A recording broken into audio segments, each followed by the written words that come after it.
Bayangkan kita main dekat pantai, mak kita pun panggil. Kita dah bergaduh dengan adik-beradik ni. Bini istana pasir. Ini kawasan saya, itu kawasan saya.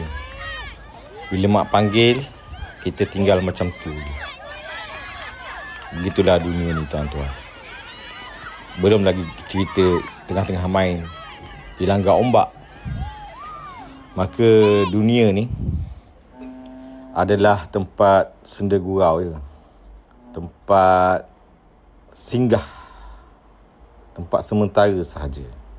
Surah Al-An'am kalau tak silap, firman Allah. Dan tidaklah kehidupan dunia ini melainkan permainan dan senda gurau. Sedangkan negeri akhirat itu lebih baik bagi orang yang bertakwa. Jadi semua main-main je. Tapi perkara yang main-main, kalau kita buat sungguh-sungguh, dia jadi sungguh-sungguh. Tapi perkara yang sungguh-sungguh, kalau kita buat main-main, dia jadi main-main. Tengok orang main bola, main-main je, tapi sebab bersungguh, dia jadi sungguh-sungguh. Siap bergaduh, siap bertumbuk, macam-macam hal berlaku. Tapi perintah Allah yang sungguh-sungguh, bila ada orang buat main-main, maka dia jadi main-main. Jadi berhati-hatilah. Kita hidup dalam dunia yang indah, tapi keindahan itu telah banyak menipu jiwa yang lara. Dunia yang kita kejar siang dan malam, yang membuat kita ketawa bila dapat dan menangis bila hilang. Namun Allah kata, dunia hanyalah permainan hiburan. Bermegah-megah antara kamu, belum membanyakkan harta dan anak-anak. Tapi semua itu sementara.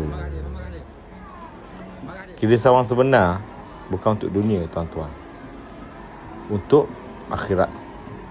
Rasulullah SAW pernah bersabda, aku di dunia ini seperti seorang pengembara yang berteduh di bawah pokok lalu meninggalkannya. Kita selalu dengar ceramah tentang orang pergi pulau, kemudian dia turun, ada yang main-main, ada yang mandi-manda, lepak, tapi ada orang dia pergi ketik hasil pulang.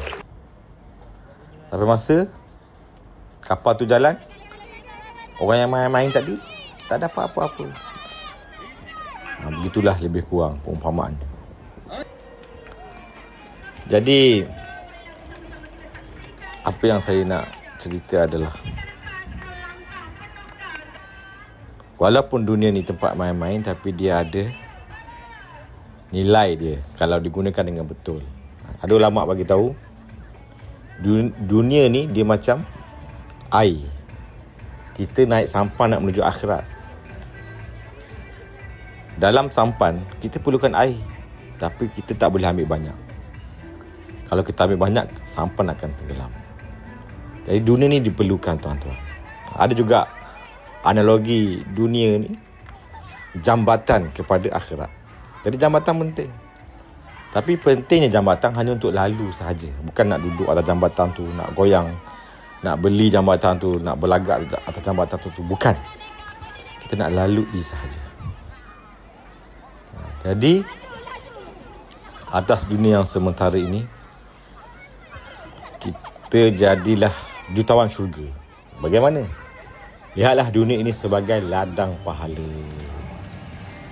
Sungguh dalam dunia ni memang tempat kita menuai pahala. Senyum dapat pahala, orang bersin pun dapat pahala, orang batuk dapat pahala, jawab orang bersin pun dapat pahala, ziarah orang sakit dapat pahala,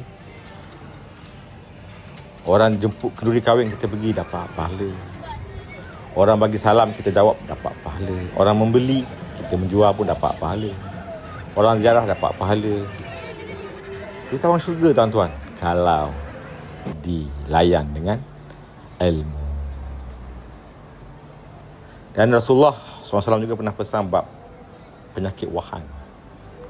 Sahabat tanya, apa itu penyakit wahan? Cinta dunia dan takut mati.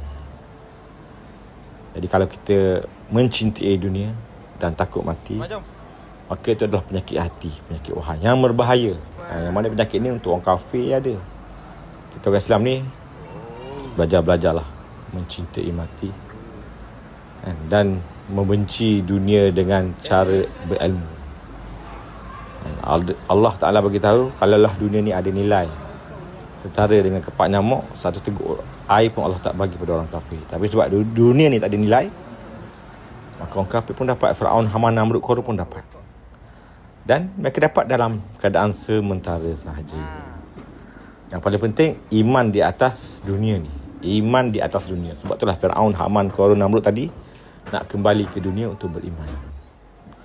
Jadi yang paling penting, iman atas dunia ni tuan-tuan.